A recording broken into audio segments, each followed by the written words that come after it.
Hello students. Okay, we were discussing the important question and answers of shall I compare thee to a summer's day, and I've completed question number 1, 2, 3 and 4. Today we'll be starting from question number 5. Okay, question number 5 is जो sonnet है shall I compare thee to a summer's day, sonnet number 18. What is the significance of the title of this sonnet? Okay, इस sonnet का title जो है उसका significance क्या है? The answer to this question is the sonnet 18 appears in the sonnet sequence of Shakespeare. Okay, ये Shakespeare का जो sonnet sequence है उसका है ये 153 sonnets मैंने बताया था तुम लोगों को. We generally take in the first lines of the sonnets as the title of the sonnet. Okay, like Shakespeare because वो कोई एक डेफिनेट टाइटल नहीं देते थे अपने सोनेट को, तो इसीलिए जो फर्स्ट लाइंस होता था उनके सोनेट्स का उसी को हम लोग टाइटल की तरह लेते हैं. ओके, अज्यूम करते हैं उसी को. As Shakespeare has not given any separate title for them, the sonnet is a tribute to the beauty of his friend and the eternal appeal of his friend's beauty. Through his verse, Shakespeare is confident that the beauty of his friend would be eternal, as he would live long in the lines of his poetry, as his own poetry would surely be remembered forever. Meaning what? कि Shakespeare ने जो ये poem लिखा है, this is a tribute to his friend. उनकी friend की जो beauty है उसको एक ट्रिब्यूट के तौर पे लिखा है उन्होंने ये पोइट्री, ये sonnet. And he is very sure that ये जो पोएम है उनका, ये जो सोनेट है उनका, it will be remembered for ever. तो बिकॉज ये हमेशा के लिए याद किया जाएगा, तो उनकी जो फ्रेंड की ब्यूटी है this will also be remembered forever. Okay, the poet has compared the beauty of his friend with that of a bright summer day. Okay, he has compared his friend's beauty to a bright summer day, stating that the beauty of summer is temporal whereas the beauty of his friend is permanent. फिर उन्होंने ये भी बोला है कि summer से भी ज़्यादा प्लेजेंट है उनकी फ्रेंड की ब्यूटी. वाई? बिकॉज समर की जो ब्यूटी है वो टेम्परल है, मतलब कुछ वक्त के लिए है, वेराज उनकी फ्रेंड की जो ब्यूटी है वो परमानेंट है बिकॉज ऑफ हिज वर्सेस. ठीक है. The inevitable destruction caused by time is experienced by every element. जो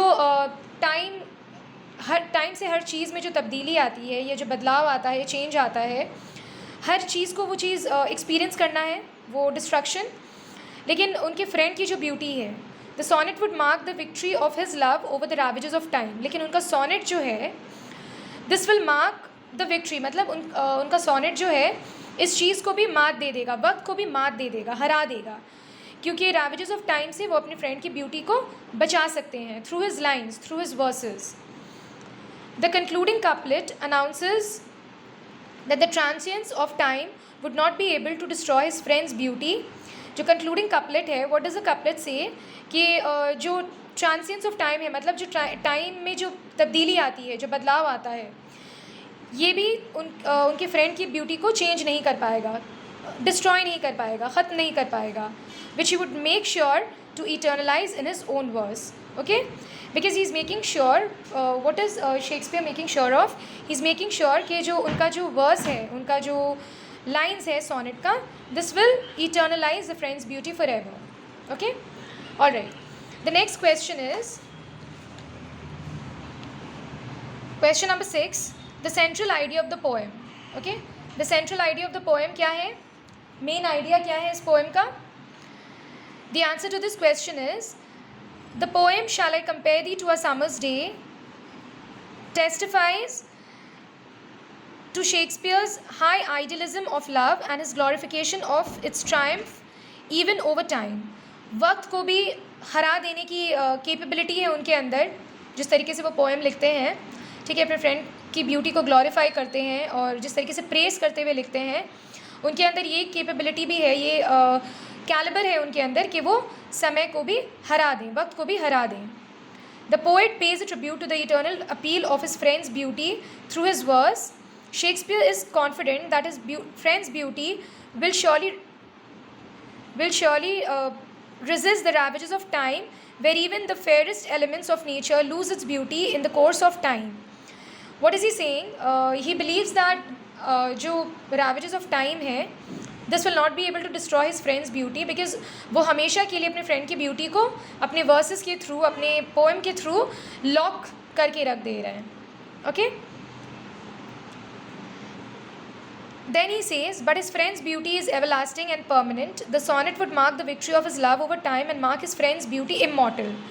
The concluding couplet announces the transience of time would not be able to devour his friend's beauty. ख़त्म नहीं करेगा उनके friend की beauty को. As Shakespeare's love for his friend would beat the cycle of time and eternalize the friend's beauty through these written lines. ये जो written lines है उनका, this will forever lock the beauty of his friend. Okay? Alright, I'll be posting the images of both these question and answers.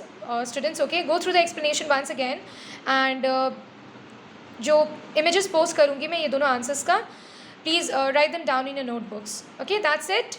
Thank you.